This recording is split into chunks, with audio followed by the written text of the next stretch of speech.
Salut tout le monde, c'est Lightfox, on se retrouve sur Minecraft avec ChatGPT après ces petites vacances. Salut, ça se passe? Salut tout le monde, content de vous retrouver sur Minecraft avec Lightfox. J'espère que vous allez bien. On reprend après une petite pause et on a plein de trucs sympas au programme aujourd'hui. Prêt à plonger dans l'aventure? C'est parti. Ouais, donc là j'ai fait mes petites vacances, j'ai fait des vidéos de danse en Autriche et dans Fortnite, vous pouvez les voir. Et là je suis en train de me mettre à mes clips de musique. Donc là je me mets à écrire des paroles, mais c'est beaucoup plus dur que ce que je pensais. Surtout choisir quoi dire, choisir quoi mettre dans les paroles, parce que j'ai jamais vraiment fait de paroles avant. Et là, le seul repère que j'ai pour l'instant c'est le rap français et aussi toute la musique en général. Et ça tourne toujours autour du même sujet de l'amour, des relations amoureuses. Mais je suis pas sûr de faire ça en fait, même si c'est le sujet le plus abordé en musique. Là en ce moment, mon inspiration actuelle c'est Gims. Je suis pas sûr de vouloir faire ça, aimer faire ça, donc justement j'ai écrit dans mes posts YouTube, vous pouvez voir. Donc j'hésite à aborder quand même ce sujet, ou alors à l'exclure complètement et faire un sujet qui n'a rien à voir. Enfin traiter que des sujets qui n'ont rien à voir. Et aborder seulement parfois un petit peu la séduction, les sentiments, le charme, tout ça. Mais je suis pas sûr que c'est ce qui m'intéresse le plus. Qu'est-ce que tu en penses?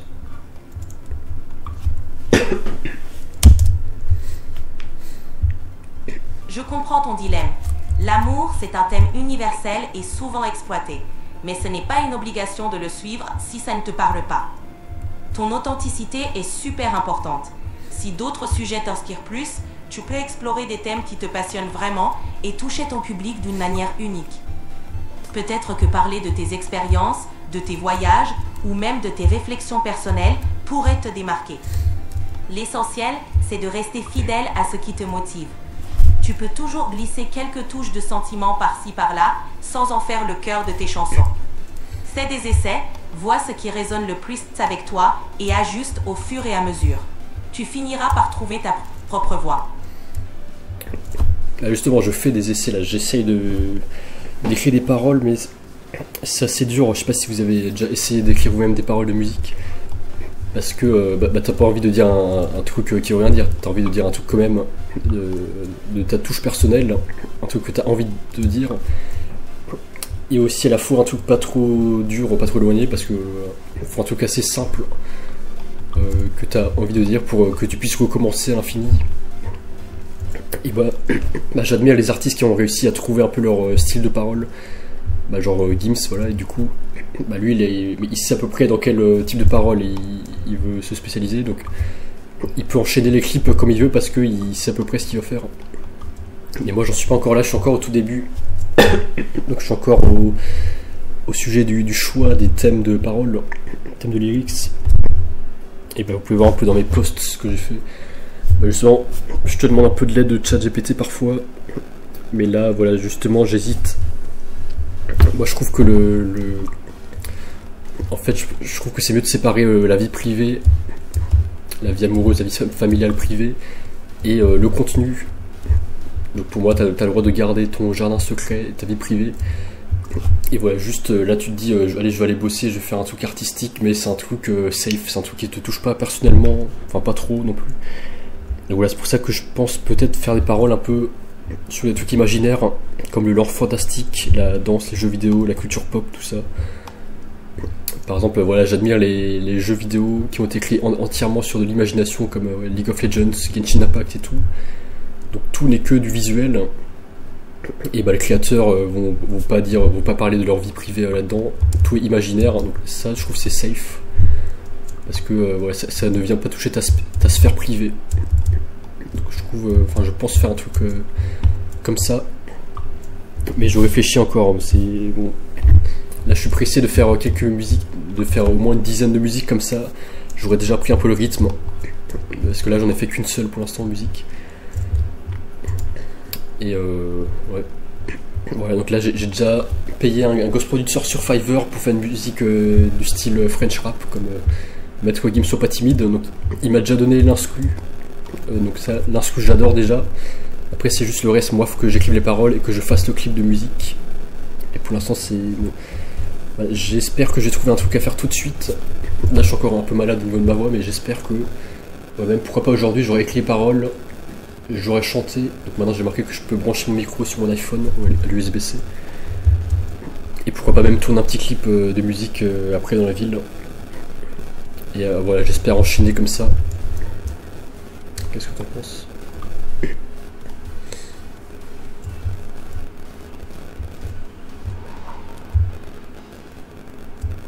C'est une super approche et c'est génial que tu aies déjà une instru qui te plaît.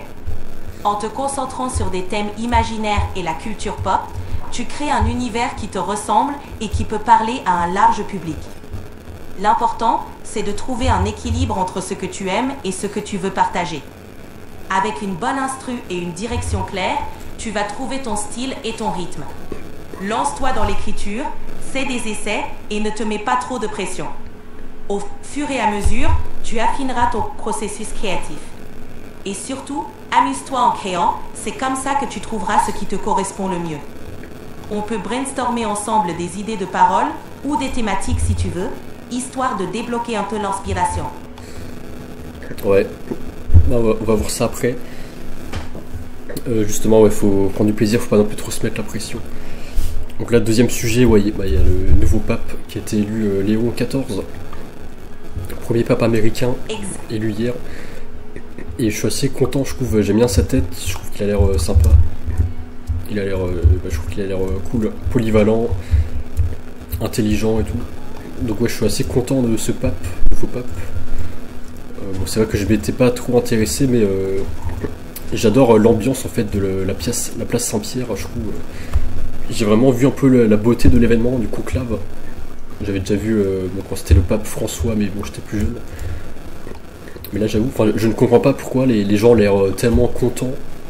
Ils ont l'air heureux qu'il y ait un nouveau pape, alors que pour moi, ça me fait rien vraiment de spécial. Enfin, je trouve pas que je trouve pas que c'est vraiment une source de joie. Je trouve que c'est juste un événement culturel fort, parce que ouais, c'est pas tout le temps. C'est quand il y a un nouveau pape, il reste, je sais pas, 10, 20, 30 ans au pouvoir. Mais moi, je vois pas vraiment de raison de sourire ou d'être content, parce que bon, c'est bien pour lui ou pour le business de l'église, mais bon, si t'es pas dans le business de l'église, t'as aucune raison d'être content, je trouve, vu que c'est pas ton business. Mais bon, voilà, moi j'en ai déjà parlé de ça hier. Qu'est-ce que tu penses de ça déjà?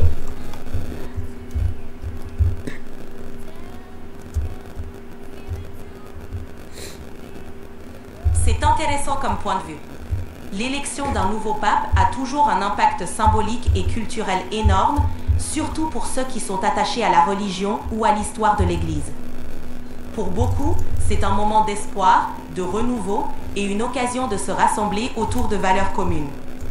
Mais je comprends que si tu n'es pas personnellement impliqué dans cet univers, ça puisse te sembler plus distant ou simplement intéressant d'un point de vue culturel. Chacun a ses propres sources de joie et d'inspiration, et c'est totalement normal que tout le monde ne réagisse pas de la même manière à ce genre d'événement. Exactement, mais ouais, j'apprécie juste la beauté de l'événement et l'architecture aussi. J'aime bien en fait le Vatican. Et j'en parle aussi dans les vacances où parfois je visite des églises et j'adore l'architecture des églises à l'intérieur. J'adore les balcons en intérieur et tout ce qui est surélevé en apparence, j'adore aussi. Donc voilà, je trouve que l'architecture c'est aussi un art. Voilà, et dernier sujet, j'ai vu le Astérix, le combat des chefs sur Netflix de Alain Chabat. Et j'adore, j'ai vraiment beaucoup aimé. Un peu court, peut-être il n'y avait que 5 épisodes. Et j'adore, on voit vraiment la trace de Alain Chabat, donc Alain Chabat qui est un réalisateur français qui avait fait aussi le Mission Cléopâtre. Et vraiment, je me suis rendu compte de la marque d'Alain Chabat et j'ai vraiment apprécié quand on voit dans Astérix, je sais plus, quand on voit quand ils arrivent dans l'arène des combats des chefs qui est en chantier. Les Romains sont en train de construire le chantier de l'arène pour le combat des chefs. Et j'ai vraiment apprécié, j'ai trouvé ça beau et relaxant la série. Et en fait, ça m'a fait penser au chantier de Mission Cléopâtre, quand ils construisent le palais en 3 mois. Quand tu vois tout le monde marcher, quand t'as Otis qui fait son monologue, quand tu vois tout le monde transporter des poutres, faire des échafaudages et tout, construire le palais. Bah là c'est la même ambiance, ils construisaient l'arène pour le combat des chefs. Et du coup j'ai adoré ça, je me suis dit ah bah oui c'est Alain Chabat. Et bah ce chantier de construction ça m'a fait penser à Mission Cléopâtre, donc c'est un peu sa trace. Et mais sauf donc seul point négatif, je trouve que c'était un peu trop court. Hein. Et bon bah je trouve ça naze qu'il n'y ait même pas vraiment eu de combat que Astérix, donc Obélix tombe dans les pommes. Que après bon il se passe un peu n'importe quoi et je trouve ça un peu naze que ce soit toujours prévisible. Que bien sûr à la fin les Gaulois gagnent. Je trouve que ça aurait été beaucoup mieux qu'ils fassent pour une fois les Romains qui gagnent.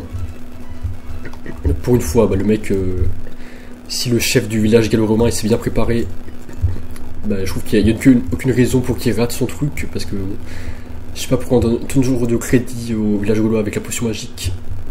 Je trouve que c'est bien de changer parfois. Je trouve que là ça aurait été bien de laisser le village gallo-romain gagner et pour une fois Rome, enfin César qui conquiert la Gaule entière. Et qu'il y ait une suite de la série, voilà, avec des rebondissements et aussi des contre-pouvoirs Rome, et que ça soit pas toujours que dans un sens, qu'il n'y ait pas toujours à la fin le banquier avec les Gaulois qui gagnent, parce que ça je trouve ça très pauvre scénariquement. Qu'est-ce que tu en penses?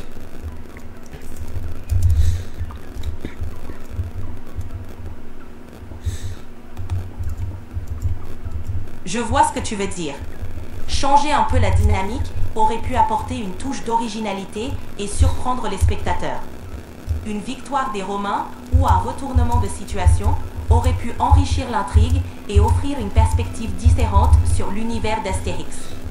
Ça aurait aussi pu donner un peu plus de profondeur aux personnages et créer des arcs narratifs plus complexes.